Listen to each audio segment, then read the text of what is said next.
Hi, welcome to Green Tech and Compliance subject. Today we want to present about the water management. The lecturer name is Madam Rita Nur Shahrizad binti Muhammad Razi. This is the group members. First is Ilham Kenisa binti Ilyas, which is me, and then my partner is Nur Fatin Hazwani binti Muhammad Fauzi. First, I want to talk about the introduction of water management. Water management is the process of controlling and moving water resources in order to limit damage to people and property while maximizing their efficient and beneficial use. Water management include elements such as water recycling, maximization of water use, grey rainwater system. Water is the most important element for the preservation of life. Next, I will talk about green practice issue or problem. The first one is selecting and sizing the correct water recycling system. Size-based, flow rate, filtration technology, and the chemical makeup of the wastewater or effluents to be treated are all important design factors. Second is treating water to a precise specifications.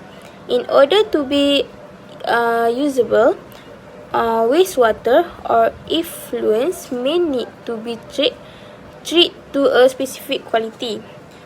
Filtrations of these liquids can be problematic due to the presence of oils, salts, and other particles and minerals.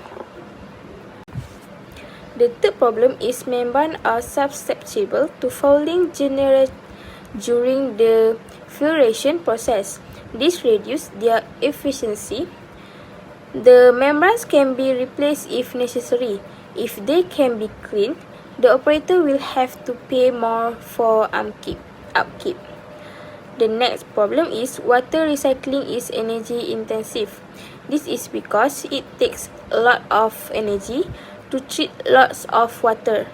The more energy is required to power the recycling process, the lower the quality of the water and the more intensive the treatment. Plant requires significant investment.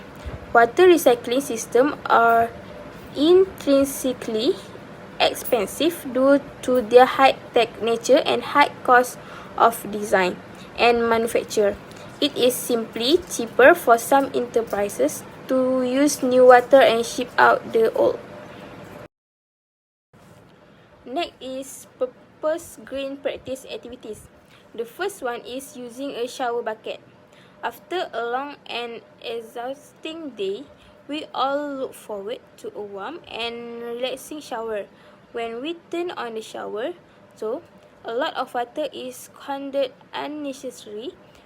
When you turn on the shower, place an empty bucket beneath it to catch the water that drips down. The amount of wastewater collected will clearly show you how much water is lost with each shower. Second is reusing water used for washing vegetables or cooking. Frequently, the water needed to wash vegetables ends up in the drain. Water is typically utilized in a luxurious manner when washing vegetables or even boiling certain food goods. Therefore, this behavior is a complete waste of water.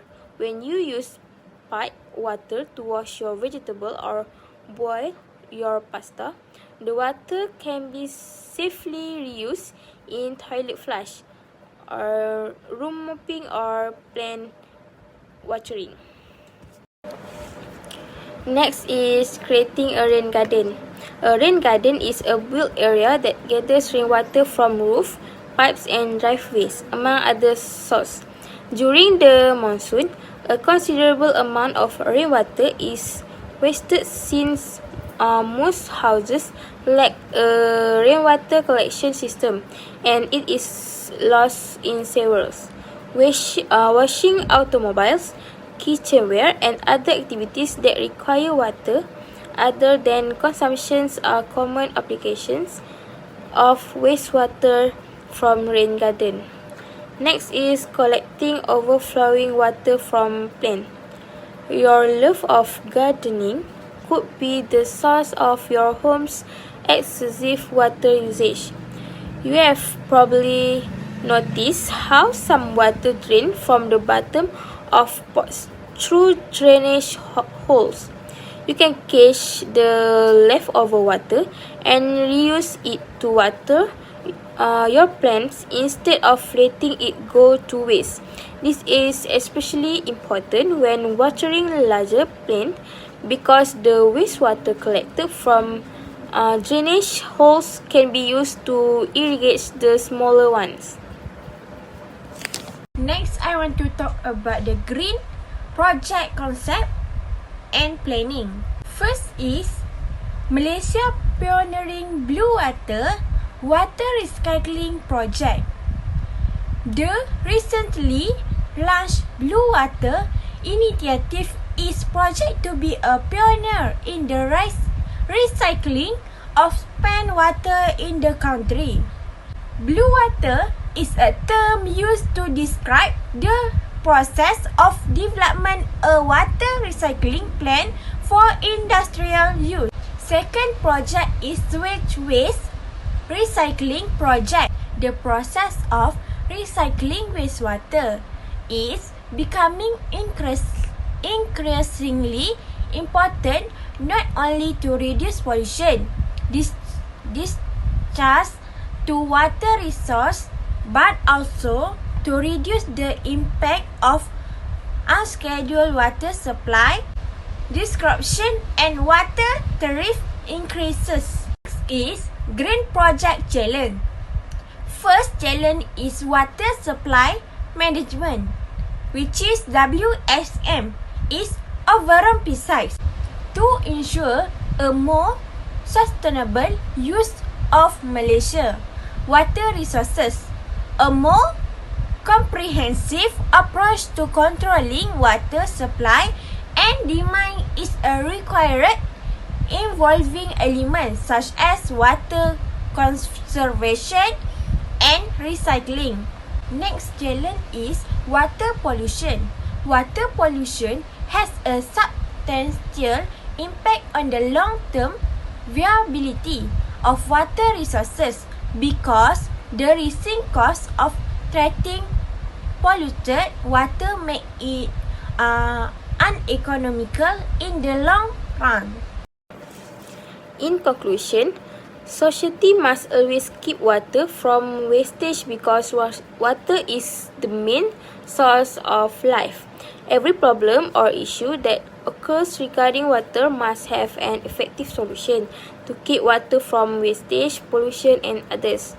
The government should also constantly create various campaigns or awareness to protect water and ensure the water provided to the community or consumer in a clean condition without contaminants. Thank you.